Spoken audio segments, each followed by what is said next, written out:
আসসালামু আলাইকুম দর্শক, শুভেচ্ছা নিন। আপনাদের সবাইকে স্বাগত জানাচ্ছি আমি কনক সারোয়ার। দর্শক, বাংলাদেশ কনসুলেট নিউ ইয়র্কে কিছু অদ্ভুত ঘটনা ঘটছে। অদ্ভুত বলবো যে, মানে ধরেন যে মাননীয় প্রধানমন্ত্রী জনাব তারেক রহমান যা চান, মাননীয় প্রধানমন্ত্রী তারেক রহমান যেভাবে চাচ্ছেন, সেই জায়গাটাতে ধরেন মানে ব্যত্যয় তার রেফারেন্স দিয়েই নানা রকম ভাবে এই ঘটনাগুলো ঘটানো হচ্ছে। এবং আমরা যেটা দেখছি যে আহ, ধরেন গতকাল, অর্থাৎ আজকে 8ই আগস্ট, হ্যাঁ, গতকাল আপনার বলা হচ্ছিল যে দর্শক একটু আমার মনে সাউন্ডে কম বলছেন একজন। আমার মনে হয় যে সাউন্ডটা আমরা একটু একটা সেকেন্ড ঠিক করে নিই। ওকে, আমার মনে হয় এখন এখন ঠিক হয়ে যাবে। যাই হোক, আহ, দর্শক, আমি যদি বলি যে গতকাল জুলাই বিপ্লব উপলক্ষে, জুলাই বিপ্লবের বর্ষপূর্তি উপলক্ষে বাংলাদেশ কনসুলেট নিউ ইয়র্কে একটি অনুষ্ঠানের আয়োজন করা হয়েছিল। সেখানে অনেক ব্যক্তি উপস্থিত ছিলেন। তার মধ্যে গুরুত্বপূর্ণ ব্যক্তি ছিলেন দিনাজপুর 1 আসনে নির্বাচিত এমপি জনাব মঞ্জুরুল। তো মঞ্জুরুল সাহেবের বক্তব্য দিয়ে আমরা একটু শুরু করি যে প্রধানমন্ত্রী, আমি যেটি বলছিলাম প্রথমে, যে প্রধানমন্ত্রী যা বলছেন, এমপিরা যেভাবে করছেন, খুবই মানে কি বলবো, আমি যদি আপনাদেরকে এমপির বক্তব্য শোনার পাশাপাশি একজন বাংলাদেশি নিউ ইয়র্ক বাংলাদেশ কনসুলেটে এসে অপমানিত হয়েছেন। তার একটা জিনিস বুঝতে না পেরে তিনি বলেছিলেন, সেই জায়গাটায় তিনি অপমানিত হয়েছেন। এই দুটো বিষয় খুব সংক্ষিপ্তভাবে আপনাদের সামনে তুলে ধরবো। এমপি মঞ্জুরুল ইসলাম, তিনি দিনাজপুর 1 আসনের এমপি, তার বক্তব্যটা আমরা একটু শুনি।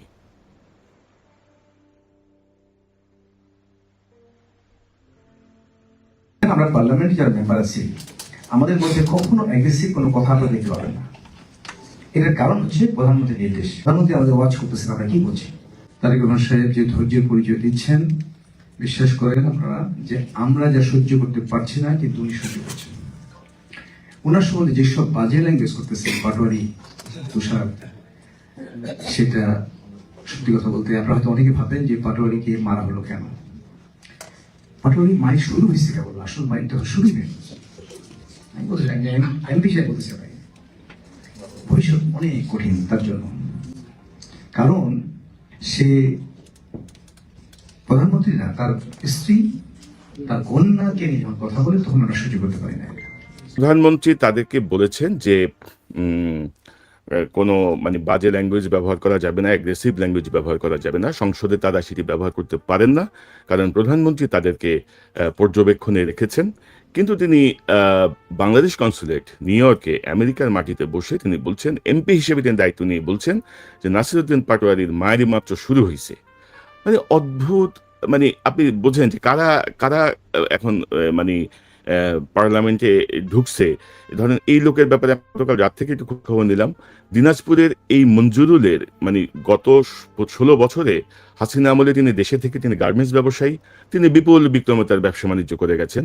জুলাই বিপ্লবে আসলে হয়তো শেষ দিকে রাস্তায় নামতে নামতে পারে, কিন্তু সিগনিফিকেন্ট কোনো ভূমিকাতেই তার ছিল না। তার হচ্ছে এখন চাটামি করতেছে সে।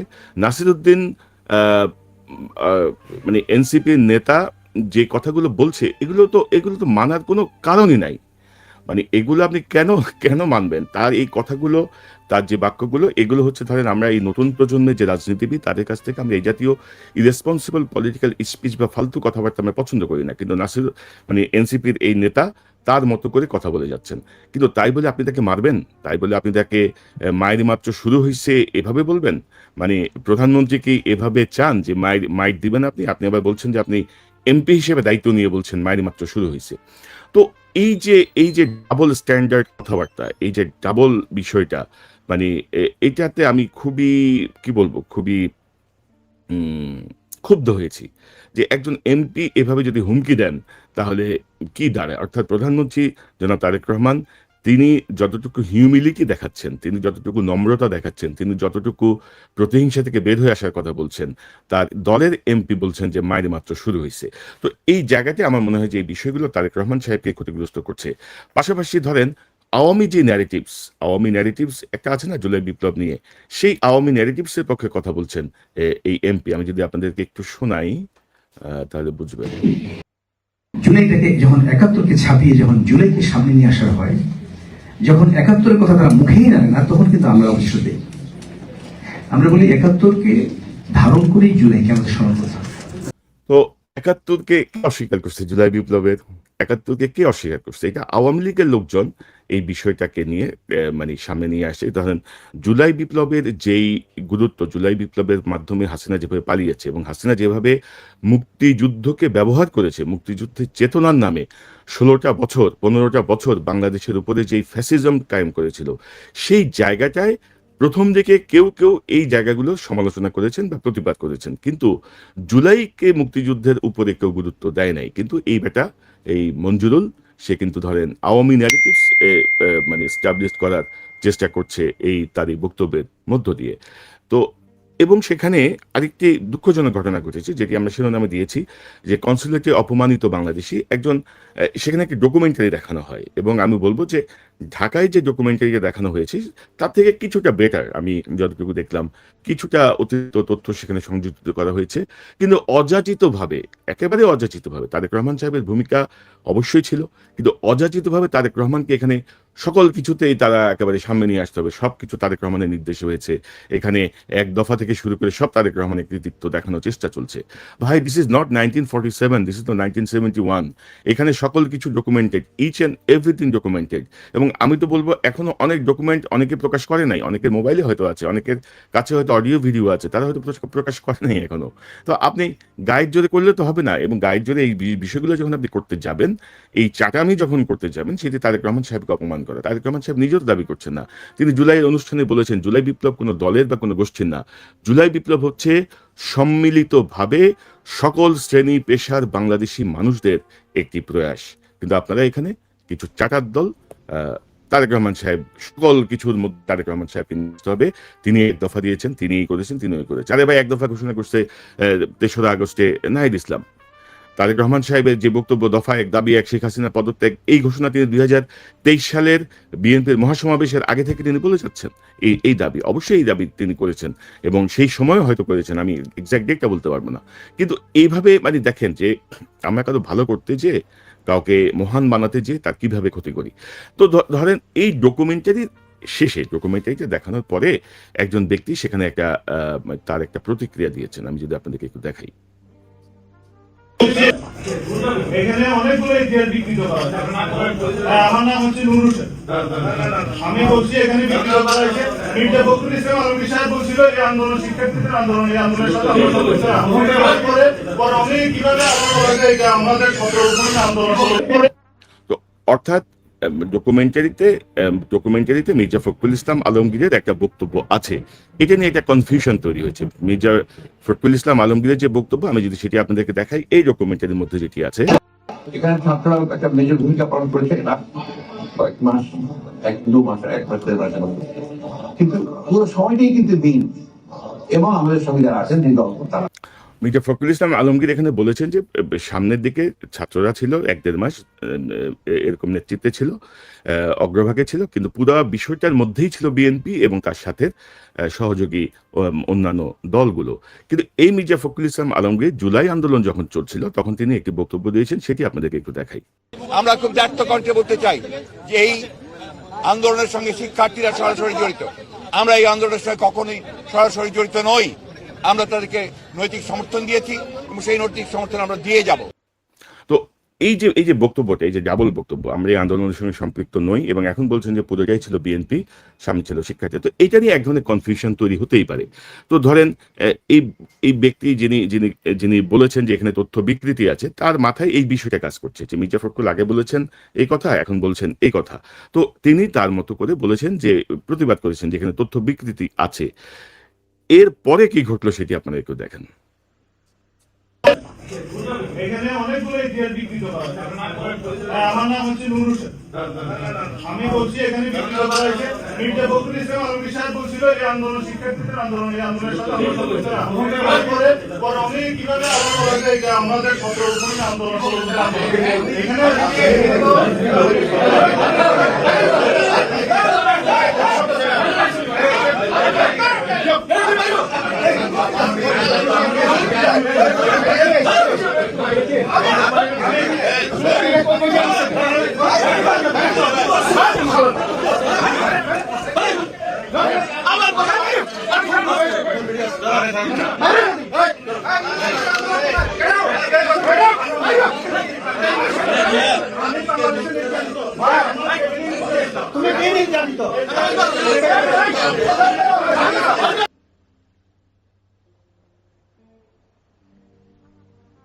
দর্শক, আমি যদি আপনাদেরকে দেখাই, এই ব্যক্তি ধরেন সেখানে বিএনপির কর্মীদের একটা অংশ তাকে ঠেলে বের করে দেয়, ধাক্কা দিয়ে বের করে দেয়, এবং আমার কাছে খুব অসহায় লেগেছে। বাংলাদেশ কনসুলেটের গেইটে তাকে ঢুকতে দেওয়া হচ্ছে না, সিকিউরিটি তাকে ঢুকতে দিচ্ছে না।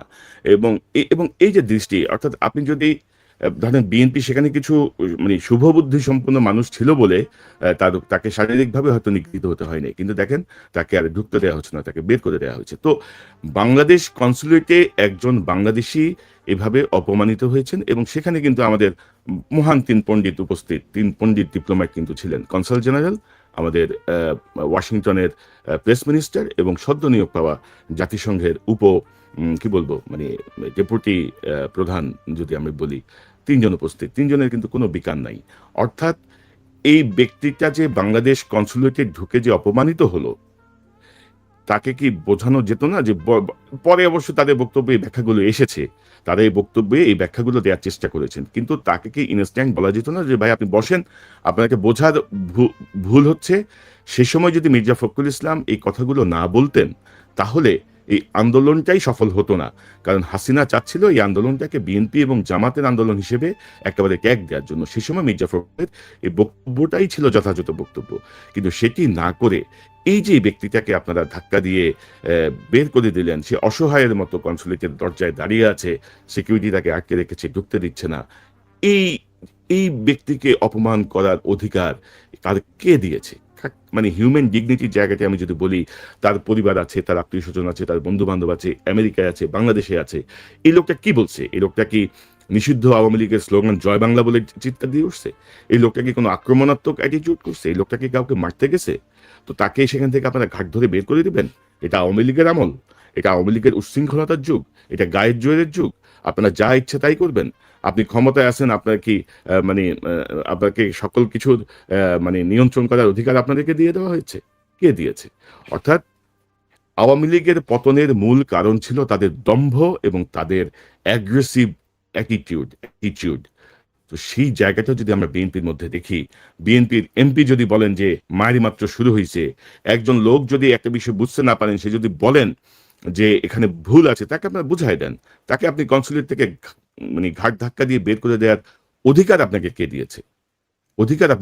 এগুলো অত্যন্ত দুঃখজনক। হিউম্যান ডিগনিটির এই জায়গায়, বিশেষ করে আমেরিকায়, নিউ ইয়র্কে, আপনি এটা অত্যন্ত দুঃখজনক। এবং ধরেন যে এখানে ধরেন প্রেসিডেন্ট ট্রাম্পকে নিয়ে কত রকমের কথা হচ্ছে, কত রকমের কথা বলা হচ্ছে, কত রকমের রিপোর্ট হচ্ছে, ভিডিও হচ্ছে, রিলস হচ্ছে, মিমস হচ্ছে, এ পর্যন্ত বা অন্যান্য সিনেটর, কংগ্রেসম্যান, মানে ভাই মানুষ বলতে পারে। এখন নাসিরউদ্দিন পাটোয়ারি যে কথা বলছে, এগুলো আমরা কেউ সমর্থন করছি না। বাংলাদেশের কোনো সুস্থ বিবেক সম্পন্ন মানুষ নাসিরউদ্দিন পাটোয়ারির এই বক্তব্যকে সমর্থন করছে না, কিন্তু তার সেটি বন্ধ করার উপায় কি মাইক দেয়া? বন্ধ করার উপায় হামলা করা? সেই আওয়ামী স্টাইলে যাওয়া যে এই যে কনক সারোয়ারকে থামাতে পারছি না, তার বোনকে অ্যারেস্ট করে ফেলো, কনক সারোয়ারকে থামাতে পারছি না, তার সম্পত্তি মানে ক্রোক করে ফেলো, বাজেয়াপ্ত করে ফেলো, দখল করে ফেলো। সেই রীতিতে কি বাংলাদেশ চলবে আপনারা মনে করেন? কোনোভাবেই না। তো সেই জায়গাতে আমি বলবো যে আপনারা নিউ ইয়র্কে গত 15 বছরে হাসিনা বিরোধী আন্দোলনে বিএনপি নেতাকর্মীদের, জামাতের নেতাকর্মীদের, অন্যান্যদের অনেক অবদান ছিল, কিন্তু সেই অবদানের জায়গাগুলোকে দয়া করে আপনারা খাটো করবেন না। বিশেষত এই জাতীয় আচরণ প্রধানমন্ত্রী তারেক রহমানকে ক্ষতিগ্রস্ত করবে। প্রধানমন্ত্রী তারেক রহমান যা বলতে চাচ্ছেন, সেটি যদি আপনারা বুঝতে না পারেন, দয়া করে চুপ থাকেন, ক্ষান্ত দিয়ে দেন। কিন্তু অতি উৎসাহী, অতি আগ্রহী, অতি পাণ্ডিত্য দেখাইতে যায় বাংলাদেশকে অপমান করেন না, তারেক রহমানকে অপমান করেন না। আমি বলবো বাংলাদেশ কনসাল জেনারেল নিউ ইয়র্কে যিনি আছেন, আমার খুবই ঘনিষ্ঠ, আমি বলবো যাকে অপমান করা হচ্ছে, দয়া করে তাকে জেনে দুঃখ প্রকাশ করেন, সরি বলেন। বাংলাদেশ কনসুলেটে বাংলাদেশিরা বিপদগ্রস্ত হলে যে আশ্রয় নিতে পারে, বাংলাদেশ দূতাবাসে বাংলাদেশিরা বিপদগ্রস্ত হলে আশ্রয় চাইতে পারে, আশ্রয় নিতে পারে, সেই জায়গাটায় সেখান থেকে কাউকে এভাবে অপমানজনকভাবে বের করে দেওয়াটা অত্যন্ত দুঃখজনক। তিনজন ডিপ্লোম্যাটের উপস্থিতিতে, এবং তাদের কোনো ভূমিকাই ছিল না, তারা ছিলেন নির্বিকার। তো সেই জায়গাটা আমি বলবো যে তাকে ডেকে এনে অবশ্যই দুঃখ প্রকাশ করুন, সেটি হবে একটি সহজ সমাধান এবং ভবিষ্যতের জন্য একটি দৃষ্টান্ত। কারণ একজন অতিথি যখন বাংলাদেশ কনসুলেটের ভেতরে প্রোগ্রামে ডেক গেছেন, তিনি অতিথি, তাকে এইভাবে অপমান করার অধিকার কারোরই নাই। তো দর্শক, এতটুকুই। এমপি মঞ্জুরুলের ব্যাপারে আমি মনে করি যে মাননীয় প্রধানমন্ত্রী জনাব তারেক রহমান তাকে ডাকবেন, তার ব্যাপারে একটু জিজ্ঞাসাবাদ করবেন যে একজন এমপি হিসেবে দায়িত্ব নিয়ে নাসিরুদ্দিন পাটোয়ারির মায়েরই মাত্র শুরু হয়েছে এই কথা বলার অধিকার তার আছে কিনা, এই কথা কেন বলেছেন, কেন এই চাটামি করছেন, তারেক রহমান কি এই তেলের কথা তার কাছ থেকে শুনতে চান কিনা, সে বিষয়গুলো নিশ্চয়ই প্রধানমন্ত্রী তার কাছ থেকে জবাবদিহি চাইবেন। পাশাপাশি আমরা বলবো বিএনপি নেতাদেরকে বলবো, আপনারা এনসিপির শীর্ষ নেতৃত্বকে বলুন নাসিরুদ্দিন পাটোয়ারি যে ইরেসপন্সিবল ফালতু কথাবার্তা বলছে সেটি যেন সে বন্ধ করে, তার বিরুদ্ধে আইনি পদক্ষেপ নিন। মানে মায়ের বা এই যে ফ্যাসিস্ট রেজিমের যে কালচার, সেই কালচার আমরা বাংলাদেশে কখনোই আর একসেপ্ট করতে চাইবো না, একসেপ্ট হতে দিব না। তো দর্শক, এই হচ্ছে বক্তব্য। এই জায়গাটা থেকে আমার মনে হয় যে মানে আমি একজন মানুষ হিসেবে আমি খুবই ইনসাল্টেড ফিল করছিলাম। একজন বাংলাদেশিকে এভাবে অপমান হতে হবে এটা আমি কখনো এক্সপেক্ট করি না। হিউম্যান ডিগনিটির জায়গাটা থেকে আমি মনে করি যে কোনো মানুষই কোনো মানুষকে অপমান করতে পারে না। সেই জায়গাটায় আমি মনে করি যে সবার সতর্ক হওয়া উচিত। ভিন্নমত থাকবে, ভিন্নমতের সমালোচনা আসবে। এখন ধরেন বিএনপির মধ্যে কি ফজলুর রহমান কিশোরগঞ্জের এমপি কি খুব ভালো কথা বলেন, খুব সুবোধ কথা বলেন নাকি তিনি? তো এগুলো বাংলাদেশের একটা কালচার, এটা হাসিনার আমল থেকে শুরু হয়েছে। আপনি বেগম জিয়ার কাছ থেকে কখনো এই জাতীয় বক্তব্য পাবেন না, জিয়াউর রহমানের কাছ থেকে তো পাবেনই না। কিন্তু এই হাসিনার যে নোংরামি বক্তব্য তার কথাবার্তায় শুরু হয়েছিল, সেটি ছড়িয়ে পড়েছিল তার নেতাকর্মীদের মধ্যে।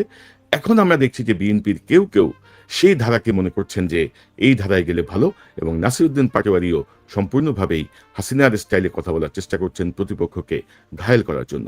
আমার মনে হয় এই বিষয়গুলোর সমাধান প্রয়োজন। কারণ নাসিরুদ্দিন পাটোয়ারিরা নতুন প্রজন্মের যারা রাজনীতি করছেন তাদেরকে অবশ্যই নতুন ধারার রাজনীতি আনতে হবে। এই জাতীয় পুরাতন গালাগাল, অপমানজনক কথাবার্তা বলা, হিউমিলিট করা,